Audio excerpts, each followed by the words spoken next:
Real ఎస్టేట్కి సంబంధించి ఏ స్థలమైనా కొనాలన్నా అమ్మాలన్నా మీరు వెంటనే మా హర్షిని కన్సల్టెన్సీని సంప్రదించండి.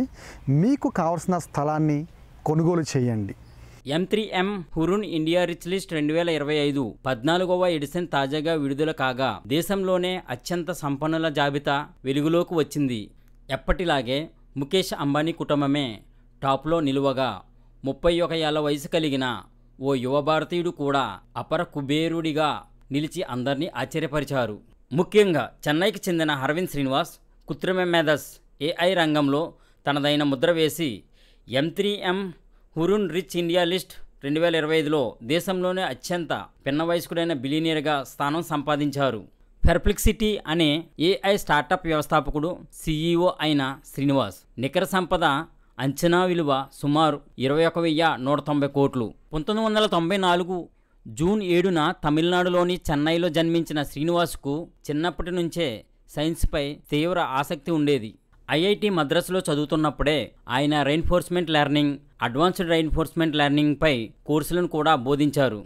ఆ తర్వాత ఆయన యూనివర్సిటీ ఆఫ్ కాలిఫోర్నియా బర్క్లీలో కంప్యూటర్ సైన్స్లో PhD చేశారు. కంప్యూటర్ విజన్కి సంబంధించిన contrastive learning, reinforcement learning, image generation, image recognition, video generation కోసం ట్రాన్స్ఫార్మర్ ఆధారిత నమూనాలతో కూడిన విస్తృత పరిశోధన చేశారు. ఆ తర్వాత శ్రీనివాస్ ప్రపంచంలోని అగ్రశ్రేణి టెక్ దిగ్గజాలలో పనిచేసి గణనీయమైన అనుభవాన్ని సంపాదించారు. మొదట్లో ఆయన OpenAI సంస్థలో రెయిన్ఫోర్స్మెంట్ లెర్నింగ్ పై పనిచేశారు. తరువాత లండన్లోని డీప్ మైండ్లో కాంట్రాస్టివ్ లెర్నింగ్ పై దృష్టి సారించారు. ఆ తరువాత గూగుల్లో కొంతకాలం పనిచేసి అలోనెట్, రేస్నెట్ RS వంటి విజన్ మోడళ్లను అభివృద్ధి చేశారు. అనంతరం ఆయన తిరిగి OpenAI రీసెర్చ్ సైంటిస్ట్గా వచ్చి text to image generation model అయిన DALL-E2 అభివృద్ధికి దోహదపడ్డారు. 2022 ఆగస్టులో అరవింద్ శ్రీనివాస్, డెనిస్ యూరాట్స్, ఆండీ కోవినిస్క్తో కలిసి పెర్ప్లెక్సిటీ AIని స్థాపించారు. ఈ సంస్థ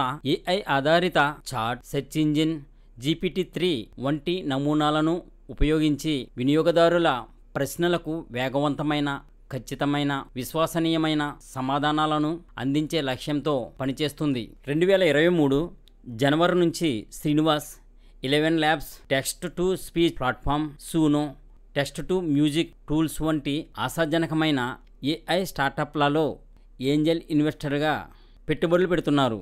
పెర్ప్లెక్సిటీ AIకి సంబంధించిన వినియోగదారుల సంఖ్య ప్రపంచవ్యాప్తంగా పోల్చితే భారతదేశంలోనే అత్యధికంగా పెరిగింది. దీంతో శ్రీనివాస్ భారతదేశాన్ని తమ కంపెనీ వృద్ధి వ్యూహంలో ముఖ్యమైన కేంద్రంగా గుర్తించారు. ఈ ఆదరణ కారణంగా ఆయన ఉత్పత్తి అభివృద్ధికి మించి వ్యూహాత్మక పెట్టుబడుల కోసం పెర్ప్లెక్సిటీ ఫండ్ను ఏర్పాటు చేయడంతో సహా మరిన్ని కార్యక్రమాలను అన్వేషిస్తున్నారు. అంతేకాకుండా ఆయన బెంగళూరు లేదా హైదరాబాద్లో AI ఇంజనీరింగ్ బృందాన్ని ఏర్పాటు చేయాలని ఆలోచిస్తున్నారు.